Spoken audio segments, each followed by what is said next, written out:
Good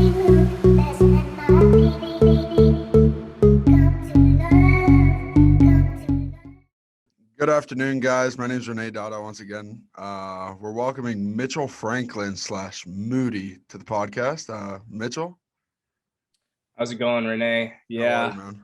doing all right. Not too bad. It's getting a little cold here in Virginia, unfortunately, but Yeah. luckily we're built for this, so have to start bundling up. Yes, sir. Mitchell, you kind of have like a really different career.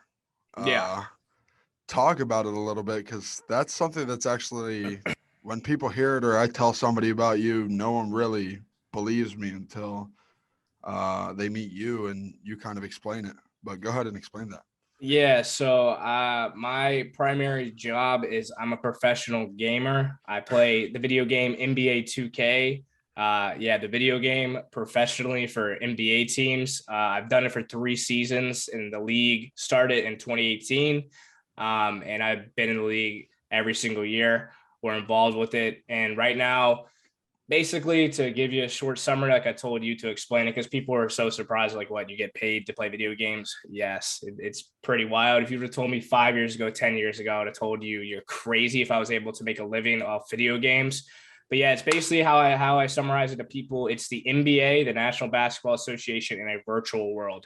Obviously, as gamers, you don't have to do the physical things NBA players do and stuff and work out all the time, but the same kind of concept. So whatever team selects you, it's 5-on-5. You use your own player.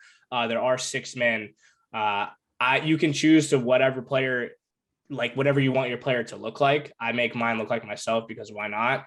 It's easy to indicate, and for viewers as well, if they know me or they tune into the broadcast or whatever and watch, they can pick the player out on the court and be like, okay, that kind of looks like Mitchell. So it's easier to identify. But yeah, so it's basically whatever team drafts you, you get flown out, you live there for free, travel's free. You stay in the location in-house for 6.5 months during the season, and do all the things an actual athlete would do other than the physical stuff. Some teams require you to work out actually. But yeah, you play the game, you fly out to a centralized location. A lot of the times it is New York, though. Lately with COVID, it hasn't been as much stage experience, but you play on a big stage, 5-on-5, sitting across from your opponent.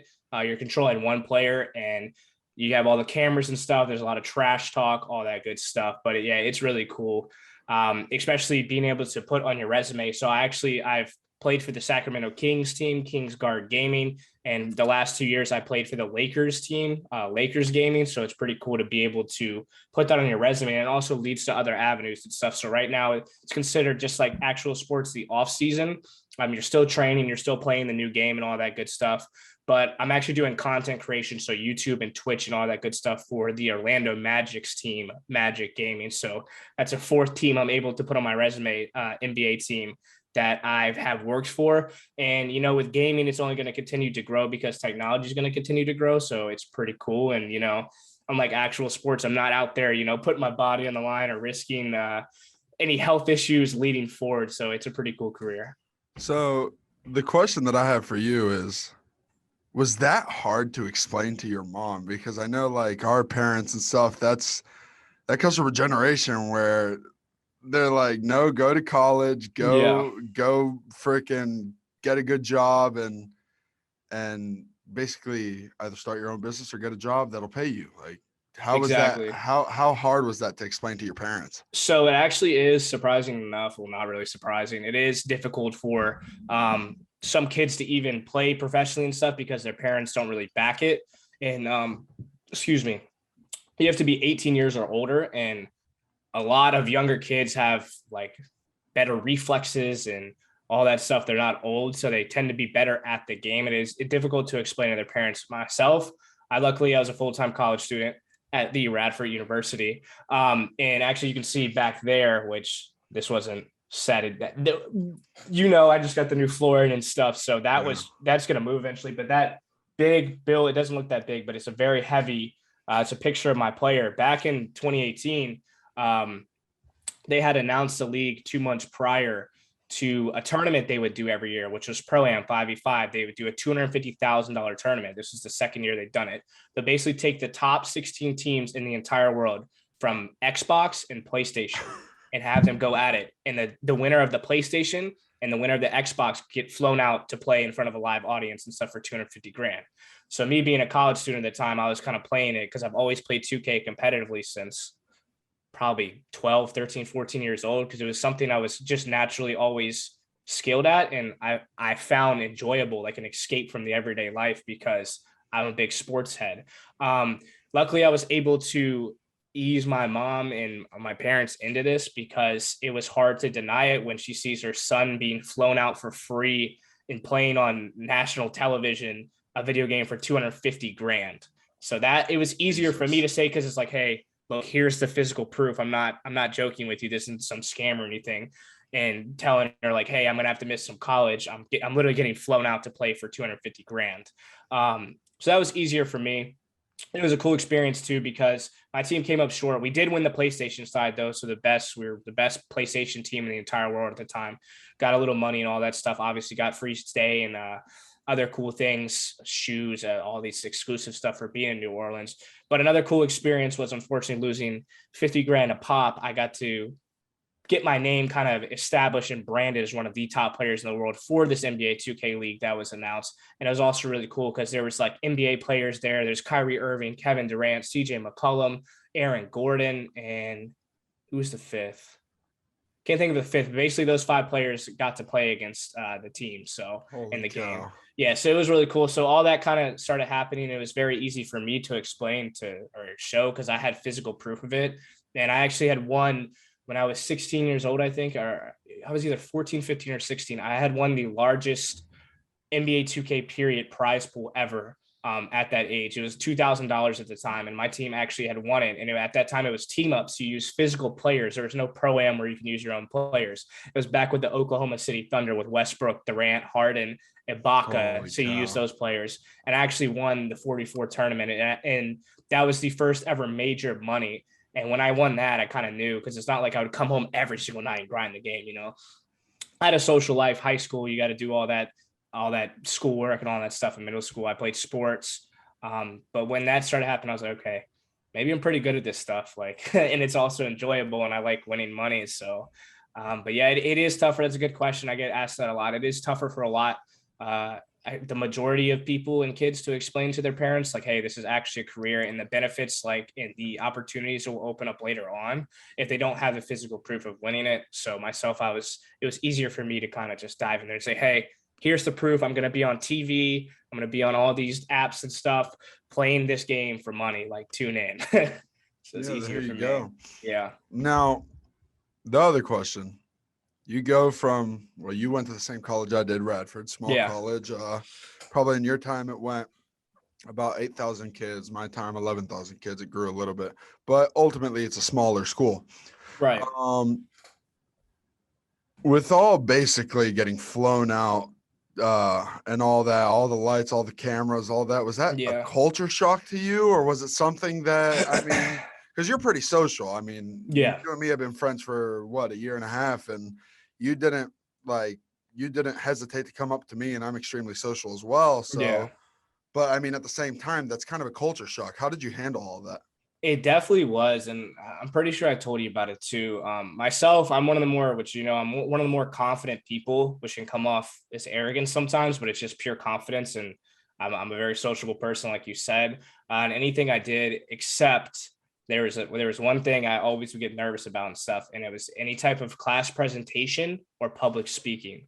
I don't know what it was. I'd literally get sick to my stomach. I'm not sure. So it was a bit, but luckily it was the best thing that could happen to me, because now basically once you get into that spotlight and it's being new and all that stuff, you're basically forced to do stuff. Like, I would even be nervous for, even if like how we're friends, I'd be nervous to come on and do like this video, like this podcast, but you're kind of launched into the spotlight. You have to interviews, podcasts, write-ups, phone calls, all this. So it's like, luckily that was one of the cooler things that could happen to me, because some things you can't really get better at or get over that hump unless you experience it. So I kind of got, I got thrown into it right away, and it was kind of tough. luckily for myself, some gamers and stuff, they're not that social. They don't really leave the house like that. Myself, I'm not socially awkward, so it was a little easier for me. And the more and more it happened, it was kind of like it's kind of like if you don't know how to swim, you just kind of get pushed in the deep end. You kind of got to learn. It was tougher for me because at the time, I'm pretty sure I showed you, I got drafted by the Kings Guard Gaming, which was the Sacramento Kings team, fourth overall in the entire world. And it was in Madison Square Garden. Commissioner of the NBA was there and stuff. My mom was there. It was a really cool experience. But that team had so much back behind them because we were the only team that was thrown into a mansion, like a massive mansion. They threw us into veteran point guard George Hill mansion because he had a 2-year deal with the Kings. And at that time, they had traded him like months leading up to the draft. So they had this big mansion and they knew this was happening and stuff. So luckily, we got the opportunity. We're thrown in there. So seeing that, it started more and more stuff started coming out because people want to be involved in gaming. Uriah Faber, UFC champion, Hall of Famer, got announced as our personal trainer. So video gamers don't really work out, but like I like to do cardio and stuff like that, So and they want to try to make you do stuff. so you actually had to train Yeah. on the Kings. Like you actually Yes. went to the gym and they had. Yes. There's videos on YouTube of it. Yeah. We Uriah Faber trained us a couple times, and we got in the UFC ring and all that stuff. But that got announced, and then Shaquille O'Neal's Shaq got announced as our GM. So that's when it started all picking up more and more, and it was all just like boom, boom, boom. Then all of a sudden, we find out like literally a week before moving to the mansion, hey guys, ESPN is going to be following you guys and doing documentary on you guys for the first couple months in the season. So then it's like, oh man, this is getting real. Like we're just all being thrown into this boom, boom, boom. And so it kind of all got thrown at you, and it was easier because it's like, all right, you can't avoid this. Like you're being in the spotlight. ESPN is going to have a documentary, and me, I was kind of the face at that time because I was the fourth overall pick. So it was a culture shock at first, but as it's hard to explain unless you experience it. But once you experience it and all that stuff continues to pile up and stuff, it kind of becomes natural. So when you went to Radford, what was your major? And when you decided to leave for the 2K League, Yeah. how hesitant were you to continue this? Because I mean, it is a fairly new thing. I mean, I know all about, and you know all about, you actually have a company of your own, how to start up a company. You know that thing can fail at any time, at any moment, Oh and yeah. you kind of have to have that backup plan. So, what was your major? Is the question I'm trying to ask. How confident were you into doing this, and did you have a backup plan, or you kind of just went head first into this? Yeah. So basically, I mean, I like to go with the flow. When I saw the opportunity and stuff, I took it on head on. I discussed with my parents. I was like, this is a real opportunity. I didn't really have much of a backup plan because I knew going into it and what they explained, how many opportunities I would have down the line later in other careers, whether it's gaming or anything. Because I'm able to put on that resume, which most people go to college for just to get an internship with NBA teams or professional sports teams. I can actually say, hey, I was paid and I was a part of multiple NBA teams and I represented them well in a good fashion. And that alone kind of will stick out on a resume. But yeah, I was a major in sport administration and a minor in marketing, which I both enjoyed. Anything in sport. I didn't finish. I wouldn't consider myself really a dropout because I had to put it on pause, and I only have, I'd say, 2 semesters and a half or so left of credits to get before I get it. But it's like everything just keeps coming at you and stuff like that, all these opportunities. And it's so hard to be motivated to go back to college when you're continuously getting these opportunities or offers or people put in your ear like, hey, you should go try to get this job, or like the Magic Gaming content creation. It's nice because now I can play the game competitively still while balancing and doing the things I'm already going to be doing, and get paid to do it for another NBA organization. But yeah, I own a sports cards company. I own two of them. I'm big into that. It's fun. It's like sports cards are kind of like physical, like you can have it in your hand stocks wise. But yeah, there's a lot of things I'd like to do and I don't mind to do. And I think it's a little easier for myself, just pure confidence to land certain jobs and stuff like that. Because interview wise, if you throw me into a camera, I'm not going to be nervous or anything like that. And I'm a very like social and likable person. I'm very like friendly. So I haven't really worried about it. I'm just trying to really enjoy life. Money to me isn't everything. I feel like it's kind of the root of all evil. A lot of people get caught up in it, and it takes away from their personal happiness. So myself, I try not to worry about that. I'm a very optimistic person. So yeah, right now I'm going with the flow. I like to, I don't know if I like to. I would like to have that piece of paper that I graduated and have that just to have it. But right now, there's just so much going on and stuff like that. It's hard to be motivated to go back to school. But yeah, I hit it head on. Wasn't really a lot of hesitation at the time because of how good of a player I was and kind of my status with the league and all that stuff. And I knew kind of which opportunities have been coming in more and more, that I knew once I was done playing that I would want to be a coach or some type of analyst. They have scouts, all that stuff, or a general manager, and eventually end up owning a team. So I kind of Okay. knew like long term, there's going to be more of these avenues. It was kind of pick your poison. What exactly would I like to do and throw my name in the hat for? Sure.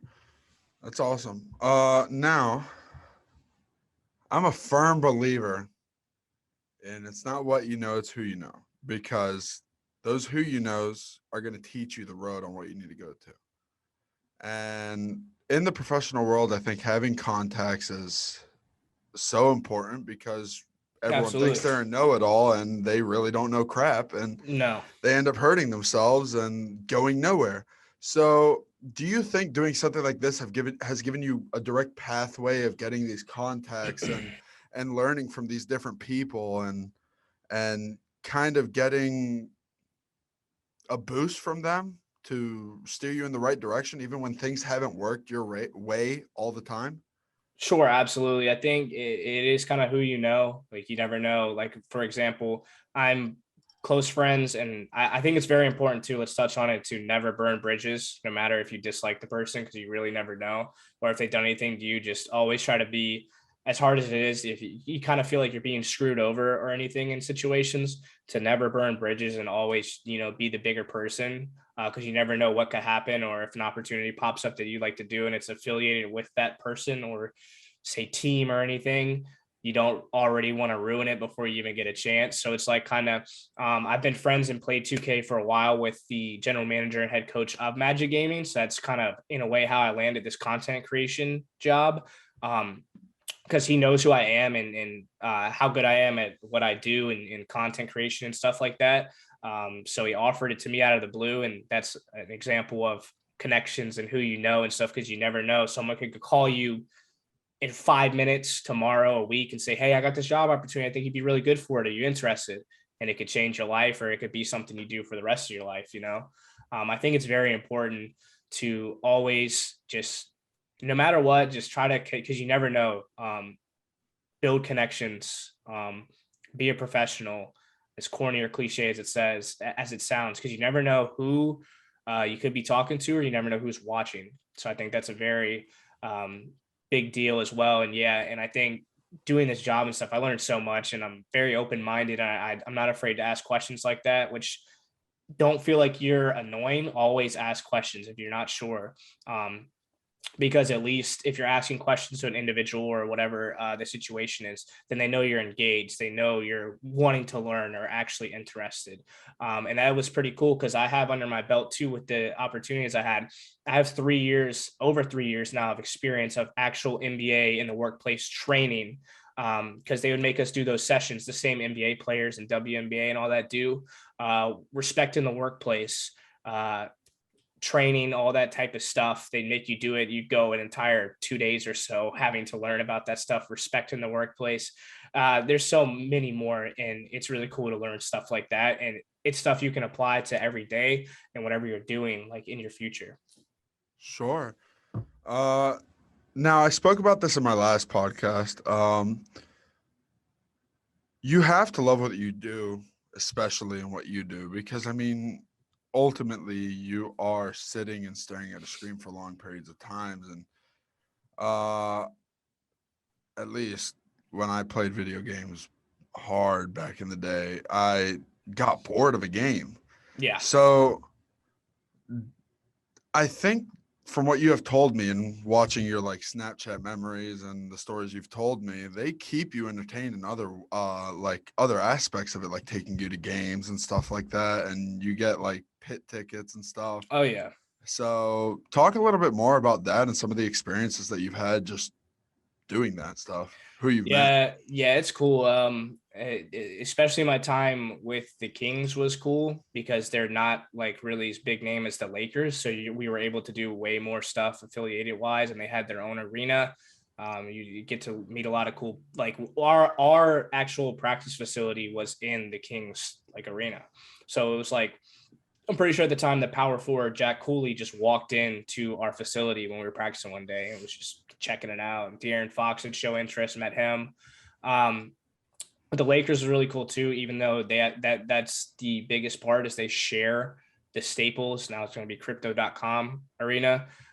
So they share with, so it's not specifically there. So it's much difficult and it's harder to get tickets and stuff because everyone wants to be there. But it was cool. Like, I'm pretty sure I told you one time, like, the Lakers would give us lunch every day for free. You'd just have to fill it out on the app. And I was walking upstairs because our training facility for the Lakers was in El Segundo, which is the actual practice facility for the Los Angeles Lakers. And I was walking up the stairs, and this happened with multiple people, but I was walking up the stairs to go to the kitchen to get my food. Just passed by Magic Johnson. He just like, "Hey, what's up, man?" I'm like, "Hi." I don't really get starstruck or anything, but it's like situations like that would just randomly happen. It's like, wow, I'm really just casually working or walking by Magic Johnson over a video game. Or like, I think I've showed you the videos after every Lakers game we got to go to. We sat courtside one time. I actually sat in after he passed Nipsey Hussle's like in the area that his season tickets were. So I got to experience a Lakers game. I like literally courtside. My feet were on the floor. So that was really cool. And after the games, it was cool because we were in the tunnel in the back where the Lakers run back to, and like I was like from me to my screen with LeBron like multiple times. And it's like it's weird seeing people like that. Like those were the type of experiences and stuff you got to go to. And then another thing cool, like with the Lakers, they have a G League team, which is a tier below the NBA called the South Bay Lakers, and we got to go to any game we wanted to for free. And it's like a lot of the times they know who we are and stuff, so they would bring us to like the VIP table or just move us courtside. And it was just a really cool experience. You know, I like sports and going to games. I don't really like hockey, and I'm going to a hockey game next Monday because why not? Capitals game. I like sports. So stuff like that was really cool for me. And I didn't take it for granted because it's like I'm getting free tickets to go watch a professional sporting event. So it was cool stuff like that. And the list goes on. It's hard to remember a bunch of stuff, but even cool stuff like being taken out to eat by like higher up Laker workers and stuff like that, employees or the Kings and all that. It was just, it was a lot of cool experiences. And I could have been living in Orlando the past couple of months. I decided not to, but I get to go to the games for free there, the Orlando Magic games if I was there. So it's cool little stuff like that has its perks. It's kind of like if you're in affiliation with it, you're in like you get the benefits of The doing family. stuff like that. Yeah. So it is really cool. That is pretty sick. That's actually, yeah, no, I don't get that in my work. But as you know, I'm extremely competitive when it comes to games. I'll talk smack to you like crazy, Yeah. and I'll tell you, yo, let's play some 2K, let's play some 2K, and I'll get smacked by like 50, 60 in like the first quarter. It's so bad. Do you get like any of like the actual players on the team talking smack to you and they put up a good fight, or have you ever played against any of them? Oh yeah, I haven't played any of them personally, but yeah, they all think they're really good and they all think they can beat us. Like we had an ongoing joke with a guy named Joel Berry. If you don't know who he is, look him up. He was, I don't know if he won a national championship at UNC, but he was a really good point guard for them. And he was on the South Bay team, and he would always walk in past our facility or like stuff like that. And he'd be like, I'm gonna play y'all for money one day. He's like, I'm gonna beat y'all at it. Obviously, it was more into detail what he was saying and stuff like that. But we got a kick out of it because we're like, I feel like he actually thinks he could beat one of us, but like he would just get flooded. He would get run over, and it's like we're not gonna take it easy on him either. But it was cool like seeing that because everyone like any type of sport or basketball player, like half the time they think they can beat you at 2K. I don't, it's just an ongoing thing that always happens. So it's like whenever someone tells me, because I get it, because since I play the game so much and you know it, like especially this game is not as good. I don't want to talk poorly about 2K, but this one isn't as enjoyable. It's like I don't want to play you in 2K, man. I don't like I have to it's my job, so I don't want to play you casually for 2K with nothing on the line or anything like that because that's not fun to me. Like Oh so yeah. it's like my friends and stuff or other people like I'll beat you in 2K. Like it's funny. It's like I know you won't, but it's like I don't really want to play it either because then it's not that fun for me because it's a job. But yeah, you Yeah. get stuff like that all the time, or people find out, or athletes and stuff like that. I play 2K with football players and met from that. I played with DeAndre Ayton, McCole Hardman, Darius Geis. Man, the list goes on more than I can think. And they get a kick out of it because they all think they're really good too. And then when they play with like a professional competitive, they're winning a lot and they get excited. So it's really cool. Yeah, I was just happy to get one bucket against you. I'm pretty sure it was only one bucket. I'm pretty sure you let me do that. But another question. I'm sure you have a line of haters, and I'm sure you have a line of negative energy always hitting you. And I even have it, and everyone has it. Anyone that gives others envy, I like to say. Right. You're doing something tons of people wish they I wish I was that good at video games and I could just get paid to play video games. And it's not just getting paid. It takes a lot of work from watching you. I Yeah. mean, but how do you just keep your chin up and like have a positive outlook on everything? Because after a while it does get to you, and it does put a dampener on your day and could affect your work, like how you work and your efficiency. So basically, how do you overcome things like that, and how do you move forward with it? So it's basically like I was mentioned earlier. It's an experience thing too. The more and more you get stuff, you get like little kids and all that stuff, or people being internet trolls because we have to be on social media a decent amount. That's our bread and butter. That's our marketing. That's our persona. So like Twitter, Instagram, and stuff. You get more and more kids and all that stuff that like will talk crap or like cuss you out or like say some crazy things that they don't even mean like that. And it's like the more and more you get it, it's like you kind of become numb to it. It kind of, as corny as it sounds, it becomes a noise. You kind of don't listen to it, but you take the time to reply to the positive and people that show you love because it's cool getting stuff like that and people that are negative and stuff. So my mindset is that no matter what, I don't really care. Like obviously, if you're taking the time out of your day or night to write me something negative or talking crap to me, then you have they probably have some things going on with themselves that they wish they could change, or they're just looking to take out on people. And my mindset was that is always in my head and what other people should think as well. Those people talking negative or crap to you and stuff, they're not writing your checks. So who cares? They're not, they're Exactly. not, they're not your family. They're not anything. So they're not writing your checks. They don't pay you. So why does the media or anyone, why does their opinions matter? They're just negative Nancy's out there. So that's my thing. Until one of them starts writing my check, I'll let them say anything they want. I'll react to it, but none of them write my checks or pay me or nothing like that. So, who cares? Exactly. So the next question I have for you is, do you have any advice to give to kids that really kids or even adults or whatever, just if they want something, go get it, but like give them some advice on something that seems like it won't make it, or somebody's never done it before, just a dream that they've always wanted to achieve that maybe a narrow chance of getting there. How would you explain to them to just go ahead and do it? Yeah, so I get this a lot too, and it's humbling. My mom works, for example, she's a scheduling coordinator at orthodontist, and she has kids that come up and play 2K, and some of them know who I am, or she tells them about me, and they get all excited and stuff like that. So it's really cool. So I get questions like, parents and others like, hey, my kid, like he's pretty good at video games or Fortnite or something, and he really likes it. Like, do you have any advice for him? How did you become professional? And I tell him like, I'm a normal guy. Our city here is not that big. It's not like we're in a big major city. So I was a normal kid like anyone else. And I most importantly, you have to believe in yourself for anyone else to believe in you, because if you don't even believe in yourself or are vocal about that, then why should anyone else believe in you? So you actually have to believe it, even if it's false belief at first to a certain extent. Because you deep down, you got to believe in yourself. That's step number one. Um, but you have to, how I got good at video games is I was just consistent. You have to work for it, and you have to be consistent, and you have to sacrifice some things. Like with me, my social life isn't where I want it to be. Like I can't sit there and go out every single night, or go do things with friends all the time, because I basically work a 9 to 5, the opposite direction. And that goes with anything in life. You're going to have to give up sacrifices, friendships, relationships, to ultimately get to what you want to do or what you want to be. So you honestly just have to be consistent in your work. You have to, I wouldn't say overwork, just set goals and be consistent about it.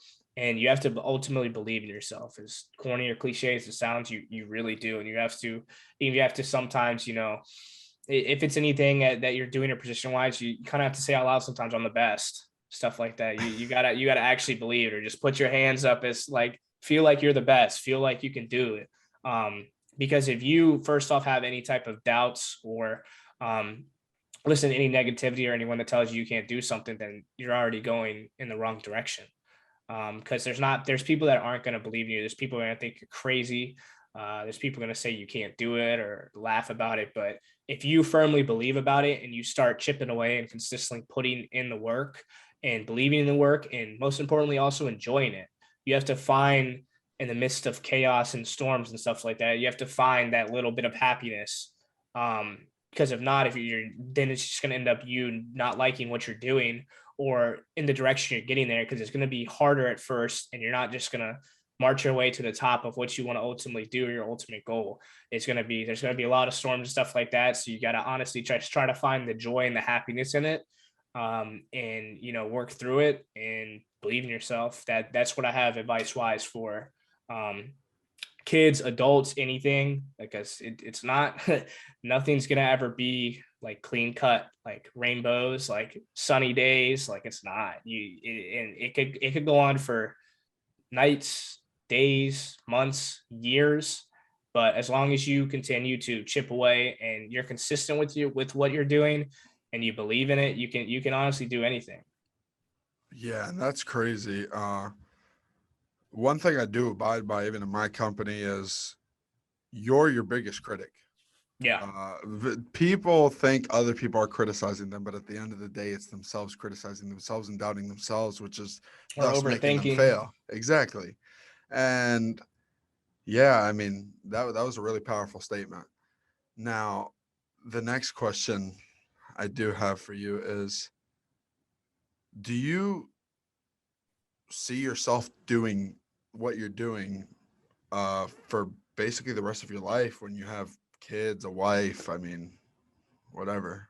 I'm not entirely sure yet. Playing, obviously, no. I mean, the older you get, me, I have chronic migraines too, and your eyes get worse, your reflexes get worse. So I can't sit here and say I'm going to be a gamer till I'm 35, 40, 50. But I do see myself somewhat in some type of position where I'm either like kids and stuff like that, owning a team, being the type of general manager, or even diving my way into one of these NBA organizations, what in the marketing field, or any type business field, anything like that. I see myself doing something like that. But I try not to think too far. I try to live day by day, and like I told you earlier, I like to go with the flow. I obviously like to plan and stuff like that, but I think it's more you worry less, and you get out of your own head, and you become more happy if you don't sit there and think so much, or think so much about the future. Which I was going to tell you before this. Okay, if you were going to give me the question exactly you're going to ask, I was going to tell you I didn't want them, because stuff like this, podcast and interviews, the more and more I've done them, I like to not know what's being thrown at me, because then I'm going to overthink it, and I just wanted it's like I keep saying it, as corny or cliche as it sounds, for stuff like this and relate it. I turn my brain off and turn my heart on. I start speaking from my heart, because I want things to be authentic. I want them to be genuine. I want them to be natural. I don't want anything to be forced or anything like that. So that's why I'm not even thinking about kids right now, let alone a relationship and my job in 5 years, because I'm a big believer in everything happens for a reason. So I'm not going to try to force things or push the agenda unnecessarily on my life or my job or anything like that, and just let things happen naturally like they're supposed to do. Because God has a plan for you at the end of the day. So why try to, just overthink and make yourself more unhappy, or make situations that were supposed to happen not happen because you overthought it. So just go with the flow, be natural, be genuine. Stuff will happen to you if you're a good person. So Absolutely. Uh, that that was probably the best answer I've gotten so far when I asked that question, because like we talked about doing this podcast yesterday. I I don't even have questions written down. I mean, this is like I yeah. you were like, how are we gonna do that? Okay, well, we're just gonna wing it. That's how I And you do them see, all. and you see that's how it's the best, because you're not forcing or faking it. It's coming naturally. You're Yeah, you're not you're absolutely. not sitting there thinking with your head. You're thinking from your heart with your answers and replies and stuff. And that's when things become best, because then you are able to actually connect with even stuff like this, like with people on a podcast, instead of it not being fake, or you kind of faking this persona or faking answers or giving a political answer, stuff like that. You're not sitting there overthinking it. You're just saying, boom, this is what my heart's telling me. Answer, answer, answer. And it So becomes more authentic. yeah. So the question I do have for you, another one, is you said you own two card trading companies. One of them, if I'm not mistaken, is with a close friend of yours, and then the other one you're free. You do it by yourself. You're Yeah. sole proprietor of that one. Why? I don't know. Like I know Yeah. why, but like tell the audience why you chose cards, because it's always good because you have 2K going on for you and you have the league going on for you, but you have that entrepreneurial mindset where you're not going to only accept one source of income. I mean, Right. that's how it is. I don't have one source of income. You don't have one source of income. A lot of people I know who own businesses don't have one source of income. So this is like an entrepreneurial. So talk about your entrepreneurial standpoint on everything and why you chose to do that. Yeah, I chose to do it because I grew up with my parents were divorced, so and I was an only child, and one of the things my dad and I would connect on was like sports and sports cards. Well, when the market started booming during COVID, it was like kind of a gold mine, I guess. And I already had it was kind of a fun hobby. I wasn't big into it like I used to be, but I still kind of followed a little bit, and it was just something I thought was cool, and it was fun, and it's a nice little hobby that also is another source of revenue, because the older you get, you want, like I said, I'm not really worried about money, and that will come, but it's more revenue and stuff like that, and it's just cool to continue to expand, because like you said, with 2K and stuff like that, I'm getting paid to do content creation. I mean, I just won a $5,000 tournament yesterday from 2K, so it doesn't hurt to have multiple like avenues, and it's cool to do stuff. And like with the sports card stuff, it's cool to stream and meet new people, and open cool cards for people, make other people's day and stuff like that. So I like when I can bring happiness to other people and not myself. I always put people in front of myself, which can be a bad thing at times. That's just how I am. So for doing that is cool. And it's like with that, I always have that, to fall back on, or it continue to, it's something that could actually blossom and blow up and grow. So it's kind of like a safe spot, and it's really, it's fun. It's something that I can say I don't really call like a job or work. It's stuff that it's fun for me. Like some people like knitting, some people like reading books. I like looking at sports cards and opening boxes and stuff like that. It's cool for me. So It's awesome. Do you like have like a where you want to open a store with that, or do you want to just kind of run that because you watch a stream? Whenever I come to your house, you're watching yeah. it, and do you kind of want to do it like that, where they auction a box off and whatever the box has is yours? I assume that's how it works, or is It that would it would be cool to own a store, but not anytime soon. Like maybe when I'm older and okay? retired and have it, that'd be cool. But no, not right now. It would be way too time consuming, and I'm not that like deep into it. I feel like if you own a store, that has to be your primary job, your primary revenue and stuff like that. So I'm not at that point yet, but I think 60, 50, 60, 70 or so, have a little card shop physically. Like, look, that'd be pretty cool, because that would be something I would like to do when I'm retired, and keep up with it. So Sure. Do you I'm sorry. Well, do you like what do you do on your free time besides 2K? Like what is something that because you can't be on 2K all your life. At the end of the day, it is right. your work. It is something that you need to get away from every once in a while. Uh, are you just still invested in 2K or do you just do other random stuff? Yeah, so I have to do that. 2K is kind of like a you don't really get any like weekends off or anything like that. It just kind of varies. Like yesterday, I had a tournament. Tonight, I don't have anything, so it's kind of like it goes with the flow with all these leagues and tournaments and stuff that happen during the off season. But with my free time, I like to hang out with friends. I like to bowl. I like to if I have time, go out and stuff Dirty like that. bowler, guys. He's a Yeah, dirty bowler. I'm not bad.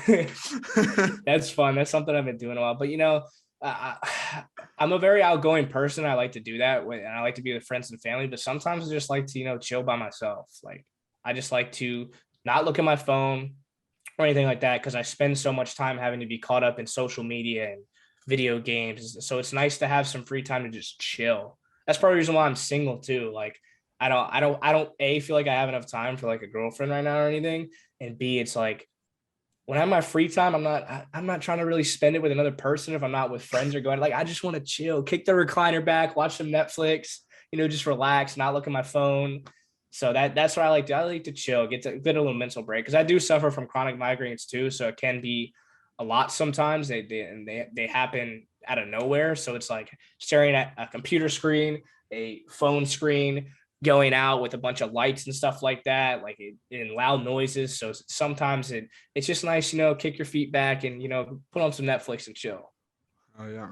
Yeah. Um, so I do get that statement a lot because I'm in social media marketing. You're always on trying to find these new trends, new hashtags that get a Yeah. post for your clients. So you do have to unwind from that. Um, so back to our earlier question with your parents and how they accept it. They're your number one fans. I mean, Yeah. you know, It's pretty cool. I think you have a lot of fans. You have a lot of friends backing you up. You have a lot of family backing you up. Now, uh, do you find another form of drive to keep going because you in the past did have a rough patch and finding on where exactly you were going to go in the NBA league, and I mean that happens to everyone. Yeah. uh how did you persevere and just get back up and keep going? Because I know your mom is literally your number one fan. I mean, I don't care what Yeah. anyone says. Yeah. She's there, she's screaming, let's go Moody. You hear it from the freaking living room, and Yeah. she's on it. It's really cool. Yeah. So like where did you get that drive to just get back up after that rough patch and kick butt and get back in where you needed to be? Because I mean you did that. Yeah. I don't know. I'm myself, like I said, when I like to be alone and stuff at times, I get very like driven by like motivational like stuff. Like I don't know why it's really like I literally wear two. I match my mom with one. One says success, and the other one says success is a state of mind, which I'm big on that. It doesn't matter how much money or what type of house you live in or anything like that. Like if you feel like you're successful in your mind, you're successful. Like comparison's a thief of joy. So and then focus, and it says realize your potential. Um, I'm just big on stuff like that. I like I'm a like you said earlier, I'm also a very competitive person, and I like to win, and I know how good I am at like this 2K stuff, whether it's a game or off the court, like IQ and knowledge wise. And it's like I would rather do that than be in a cubicle and work a 9 to 5 and stuff like that, because I feel like that's not necessarily I feel that I'm bigger than stuff like that, but I feel like that's just not my thing. Like I want to be out doing something or sociable or you know doing stuff like this, and it's a really cool opportunity. But yeah, I just always I find the time to find. I think about too, because I've lost 4 grandparents now this year. I think about them, which 2 of them are huge supporters. Well, I think about what they would want me to do and they wouldn't want me to sit around and be sad or sulk and stuff like that. So it kind of gives me that extra drive and motivation, to go harder or do something, even if I don't want to do it, if I know it's going to benefit me, like not only money wise, but like future wise, like resume and all that stuff, or like benefit my future in general. And like stuff like that. Like, I'm a massive Conor McGregor fan, and there's tons and tons of YouTube videos, whether you like him or not, like about his story. Um, so I'll find time to watch those. I'm feeling down or something today, because it's really remarkable to see stuff like people like that who are, average Joes. Like he was a full-time plumber and stuff like that, and then believing in himself and working so hard and turning it to what he's one of the most recognizable figures He's a in the legend. world. Period. Like him or not, his actions may not always be like professional, or you may not agree with them, and some of them are crazy, but it's like if you look at the nucleus, the main core of his career and his success story, it's really motivating. So stuff like that's really cool, and like his confidence and like the way he carries himself is really admirable, because like who doesn't like or want to be around someone who isn't confident, like, or has a bunch of confidence, because that's only going to make you more confident too. So I find motivational speeches, quotes, all that stuff, and I kind of take it all, and I become very motivated easily, so it makes me drive and want to like kind of do more and achieve more and stuff like that. So that's where that kind of comes from. Sure. Well, I think that's all the time we have today. Mitchell, thank you. Yep. If you want to shout out your Twitch, Instagram, Twitter, whatever you want, it was a pleasure having you. Yeah. Well, let's start. Where can we find you? What are we looking at for you, Wise? About your company or your social media handles or anything like that? What do you want to put out there first? Go ahead and put your Twitch out. See where everyone can see you at, and put out your Instagram, your Twitter, whatever you want. Yeah. No, I'm saying you. What's your business? Yep. Oh, mine's Joshua Marketing. There it is. Where can we find you? Instagram, Facebook, and Twitter soon. There it is. Yeah. Where you can find me at is my Twitter is where I'm mainly at. I always take time to reply to any type of positivity, questions, advice at Mootyy2K, 2Ys. Want to be unique, marketing 101. I'm the only one with 2 Ys. Instagram is at Big Shot Moot. Twitch is Mootyy, twitch.tv/Mootyy, 2 Ys, Mootyyy. YouTube, same thing, youtube.com/Mootyy, Mootyyy. But yeah, Twitter is where I'm mainly at. That's where I try to keep people up to date with what I'm doing, or reply to people personally at direct messages and all that stuff. So, yeah. Well, it was a pleasure having you once again. Thank you guys for coming. Thank you guys for watching. Keep moving forward, and feel free to slap some comments on what you would want to talk about next. Cheers, guys. See ya.